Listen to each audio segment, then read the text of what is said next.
Hola, bueno, me sumo a la campaña. বাংলার দ্বিতীয় Messi Hamza Chowdhury. তার খেলা দেখে আমি অবাক।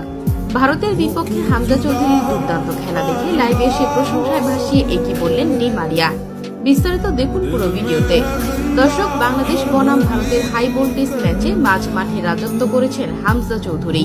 তার পায়ের কারিগরি, নিখুঁত পাস আর প্রতিপক্ষের অ্যাটাক ভাঙার ক্ষমতা দেখে সবাই মুগ্ধ।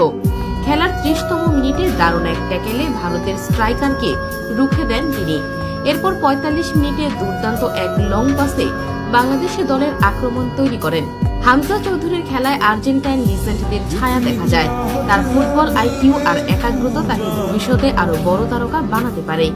এদিকে বাংলাদেশি মিডফিল্ডারের অসাধারণ পারফরমেন্স দেখে অবাক হয়েছেন আর্জেন্টাইন তারকা অ্যাঞ্জেল ডি মারিয়া। লাইভে এসে তিনি বলেন, আমি হামজার খেলা দেখে অবাক। তার ড্রিবলিং ও বল কন্ট্রোল দুর্দান্ত। বাংলাদেশে দারুণ এক প্রতিভা পেয়েছে।